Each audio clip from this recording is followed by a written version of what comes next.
ایسی باتیں جو آپ کو حوصلہ دے۔ مزید ویڈیو کے لیے ہمارے چینل کو بھی لازمی سبسکرائب کریں اور ساتھ میں بیل آئیکن کو بھی لازمی پریس کریں تاکہ ہماری روزانہ کی ویڈیو آپ تک پہنچتی رہے۔ کبھی کبھی تکلیف اتنی ہوتی ہے کہ اللہ کے علاوہ کسی سے بات کرنے کا دل نہیں کرتا۔ محبت کا اصل حقدار تو تمہارا خدا ہے جو تمہیں 70 ماؤں سے بھی زیادہ چاہتا ہے، نس نس سے واقف ہے، رگ رگ جانتا ہے، مجھ کو مجھ سے بہتر میرا رب جانتا ہے۔ رشتہ جب آنسو صاف کرنے کی بجائے آنسو دینے لگ جائے تو سمجھ جائیں اس رشتے نے اپنی عمر پوری کر لی۔ اللہ تعالیٰ کا شکر ادا کیا کریں کہ جب آپ کو بھوک لگتی ہے تو آپ کو کھانا مل جاتا ہے، ورنہ کتنے لوگ ہیں جو بھوکے سو جاتے ہیں۔ تہجد کے آنسو رب سے بات کرتے ہیں۔ جب اللہ ہاتھ تھام لیتا ہے تو غم میں بھی محبت کی مٹھاس محسوس ہوتی ہے۔ بات ذرا کڑوی ہے، لیکن جو مرد مخلص عورت کو چھوڑ کر تہجد کا منہ مار رہا ہو، ان کو وہی عورت ملتی ہے جو ان کے جیسی ہو۔ کسی نے پتھر سے کہا آؤ انسان بن جاؤ، پتھر نے جواب دیا ابھی ہمارے اندر وہ سختی پیدا نہیں ہوئی۔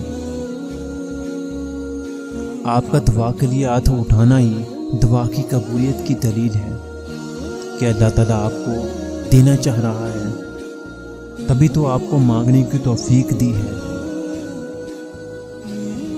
ممکن ہے کہ میں غلط ہوں، پر میرا تجربہ یہ بتاتا ہے کہ غربت ہمیشہ محبتوں اور رشتوں کو کمزور کر دیتی ہے۔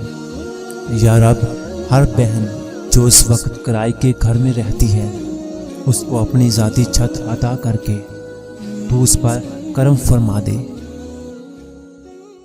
اگر موت کی رفتار کو دیکھ لیتے تو امیدوں سے نفرت کرتے اور کبھی ان کو پورا کرنے میں مصروف نہ ہوتے۔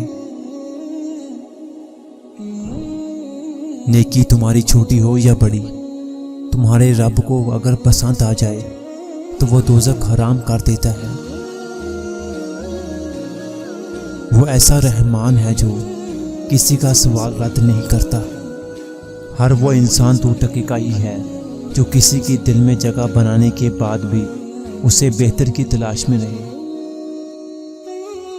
انسان کو جب اللہ سے لینا ہو تو لاکھوں کروڑوں کی چاہت رکھتا ہے، لیکن جب اللہ کی راہ میں دینا ہو تو جیب میں سکے ڈھونڈتا ہے۔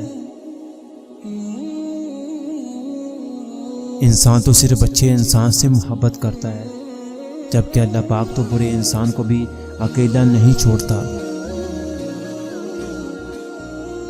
حد سے زیادہ احساس اور حد سے زیادہ سوچنے والے لوگ کبھی خوش نہیں رہ سکتے۔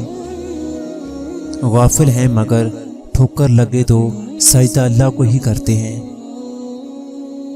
مسائل وہاں سے شروع ہو جاتے ہیں جب ہم ایک دوسرے سے بات کرنے کی بجائے ایک دوسرے کے بارے میں باتیں شروع کر دیتے ہیں۔ دکھ اور تکلیف انسان کو پریشان کرنے کے لیے نہیں بلکہ انسان کو بیدار کرنے کے لیے آتے ہیں تاکہ انسان کا رابطہ اپنے رب سے بحال رہے۔ ایک عام پانی اور آنکھ کے پانی میں صرف جذبوں کا فرق ہوتا ہے۔ اپنا بچہ روئے تو کیسے سینے میں درد ہوتا ہے، لیکن کسی اور کا بچہ روئے تو سر میں درد ہوتا ہے۔ فرق ہوتا ہے صرف جذبوں کا، احساس کا۔